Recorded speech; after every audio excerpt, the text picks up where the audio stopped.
33 sano kadib tuulada cayaar sidaan u xamaasad iyo xiisad badan tartanka dowlad goboleedyada iyo gobolka Banaadir waayadiis hore la dhihi jiray tartanka gobolada dalka in lagu qabto wasaaradahan waxay nooga dhigan tahay wax aad u farxad badan sidoo kalena ah dadaal iyo juhdi aan ku soo bixinay annagoo kaashanayna xiriir kubadda cagta iyo dhammaan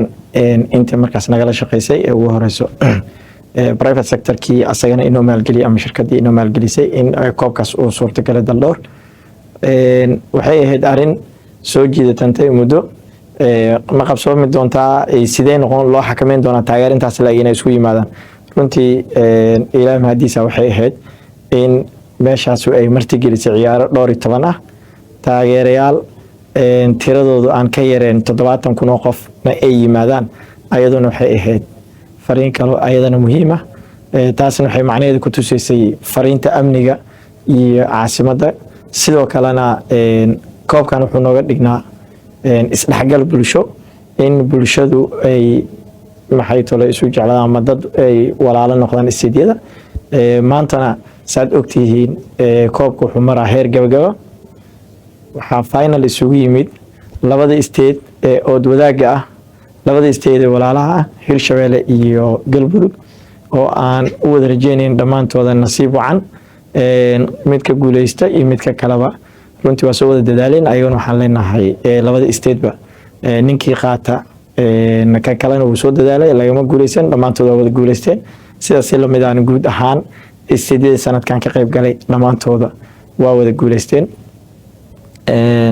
koob sidaan leeyahay maxay dhalinyarada uga dhintaa runtii ayaduna waa fursad kale aad u muhiim ah koobkan sidiisa marka laga soo tagay isdhexgalka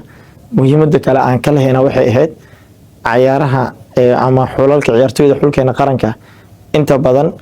waxay ku sultanayeen in laga soo xulo ciyaartooyda ama ay ka yimaadaan horyaalada kala duwan ee laga ciyaaro gobolka Banaadir laakiin sanadkan waxaan rabnaa sida qorshaheena uu yahay 2024 haduu ilaahay yiraahdo ciyaartooyda dalkeena ku matali doonta ciyaaraha qaramada kala duwan inay ka soo baxaan ciyaartooyda da'da fiican ee da'yarta ee koobkan ku lahaa xirfadaha fiican ee ku soo bandhigay talentigooda taasna waxay ahayd fursad kale oo dhalinyaradu inay halkaas uga soo baxdo ciyaartooyda xulkeena qaranka nagu matali doonto in laga helo halkaas dhammaan guud ahaan goboladoo dhan haddii state waliba 2-3 ciyaartooy xirfad sareysa laga helo waxaa markaas soo baxaya xul qaran oo la dhihi karo xul qaran oo Soomaaliya matalayo guud ahaan isteediyadana iska arki doonaan ayaduna waxay ahayd fursad kale aan meeshaasi dhalinyaradu aan islahayn waxay u ahayd muhiim sanadkan wasaaraddu waxay soo kordhisay qorshayaal cusub sida in aalad casri ah ama hab casri online ah in qof waliba uu ticketing system ku qaato sida garoomada caalamka oo kale ah in qof waliba uu asagoo gurigiisa joogo ama meel walba uu joogo magaalada inuu soo bukinto uu ku yimaado maxay tole garoonka habraaca soo maray amniga kadibna uu ku daawado ciyaartiisa si qurux badan ayaduna waxay ahayd platform kale aan ugu talagalnay sanadkan tijaabo aan ku furnay ciyaaraha dowlad goboleedyada waxaan uga dan leenahay in ciyaaruhu ayagu maxay tole ay isbixiyaan in ciyaartooydeena xulalkeena qaranka ay helaan income generation ama ay helaan meel ciyaartooydeena uga noqoto support howlahooda iyo maxaa lahaa tababaradooda iyo maxay tole waxa la waxay u baahan baahiyadooda ayaduna waxay ahayd fursad kale oo aan ugu talagalnay dhanka kalena waxay xoojinaysaa qorshahaas markay hirgasho ayaduna shaqo abuur waxay u noqonaysaa dhalinyaro badan oo maanta baagamuunta ayaa ayaguna waxay fursad u heli doonaan inay ka shaqeeyaan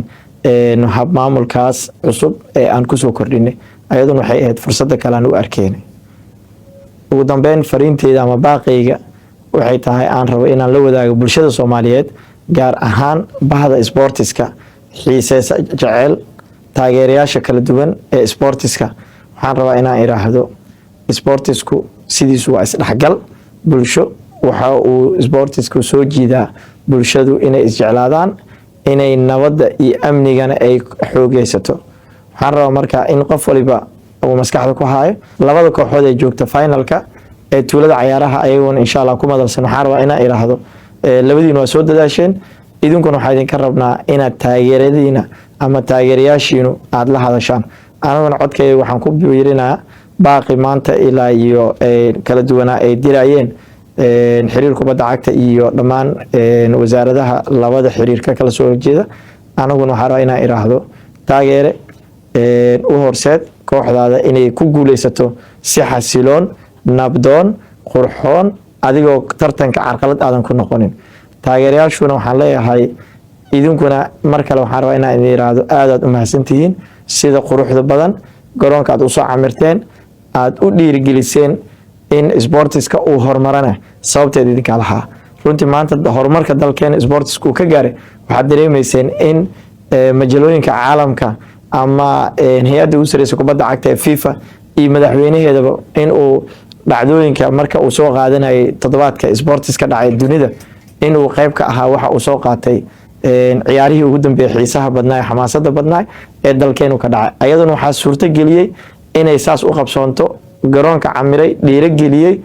in maxay toole fariintaas amniga quruxda badan ee ka baxday sawirkaas quruxda badan ay suurto geliyaan leeyahay taageerayaasha kala duwan ee kala taageeraya kooxaha. mar kale waxaa idin leeyahay waad mahadsantihiin sidaad u qurxiseen bilicda iyo horumarka sportiska oga shaqeeya nabadda iyo xasiloonida koobkan. taageere adigoo xasilooni muujinayo u horseed kooxdaada aad taageeraysid inay guul ku qaataan si guulna ay ugu damaashaadaan insha Allah. waxaa kaloo ayadana aan rabnaa inaan indhihiina ku arki doontaan madasha koob bixinta. waxaa insha Allah ay maxaa lahaa noqon doontaa madal aad idin soo jiidato qurux badan sida loo diyaariyo heerkeeda heer caalami, koobabka casriga caalamka laga bixiyo horyaalada dunida horumartay. anaguna insha Allah anagoo tiigsanayna sanadkan waad aragteen waxaa ku maxaa lahaa aad u sii qurxinaya koobka inuu lahaa astaan gaara loogu talagalay. waxaadna ka arki doontaan biladaha guuleystaha la siin doono iyo koobka uu qaadan doono dhammaan waxay maxay tole ay waafaqsanaan doonaan sida marka hore loo diyaariyay design ahaan. mar kale waxaa idin leeyahay dhammaantiina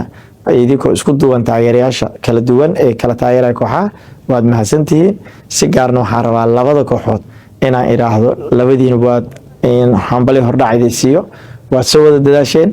inaad timaadaan final oo aad soo gashaan jihaad dheer wax sahlan maaha. waxaan idin leeyahay labadiinaba hambalyo.